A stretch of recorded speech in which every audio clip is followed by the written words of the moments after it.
નમસ્કાર, હું ડૉક્ટર અભિષેક ગોહેલ, ન્યુરોલોજિસ્ટ અને એપિલેપ્ટોલોજિસ્ટ.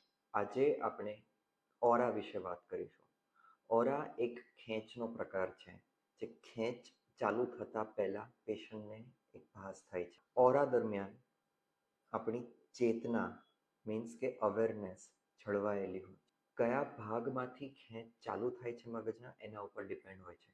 અગર ટેમ્પોરલ લોબ એપિલેપ્સીમાં હિપોકેમ્પસમાંથી સ્ટાર્ટ થાય ઓરા તો એમને દેજાવુનો ફિલિંગ આવે. આ ટાઈપની સિચ્યુએશન, આ ટાઈપનું એન્વાયરમેન્ટ એક્ઝેક્ટલી આવું પહેલાં ક્યારેક થયેલું છે. ઇવન ઇફ ના થયેલું હોય તો પણ એમને એવો ભાસ થાય.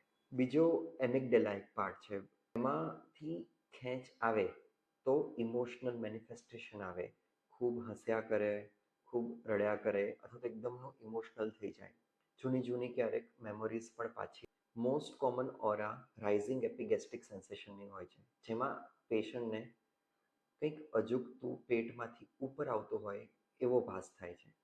ક્યારેક આંખોની સામે અલગ અલગ ટાઈપના શેપ્સ, સર્કલ્સ, લાઇટો દેખાતી હોય છે. ઇવન ઇફ ના હોય તો પણ એમને દેખાય. આ બધા વિઝ્યુઅલ હેલુસિનેશન્સ એટલે કે વિઝ્યુઅલ ઓરા હોય છે, કે જે મગજના પાછળના ભાગમાંથી એટલે કે ઓક્સિપિટલ લોબમાંથી આવતી એપિલેપ્સીનો એક પાર્ટ હોય. એપિલેપ્ટિક ઓરાના ડાયગ્નોસિસ માટે વિડીયો ઇજી કે એમઆરઆઈની મદદ લેવામાં આવતી હોય છે. સામાન્ય ઇઈજી જે 30 મિનિટ કે 1 કલાક માટે કરવામાં આવે છે એ નોર્મલ હોઈ શકે છે, બટ જસ્ટ બિકોઝ ઇઈજી નોર્મલ છે એનો મિનિંગ એમ નથી કે આ એપિલેપ્સી નથી.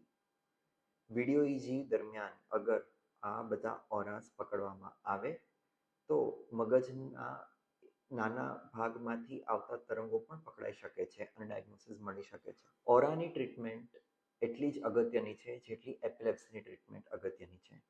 અગર ઓરાને કંટ્રોલ કરવામાં ના આવે દવાઓથી તો આગળ જતાં આ મોટી એપિલેપ્સીમાં કન્વર્ટ થઈ શકે છે. વિડીયો પસંદ આવ્યો હોય તો લાઈક કરો, સબસ્ક્રાઈબ કરો અમારી ચેનલને. Thank you.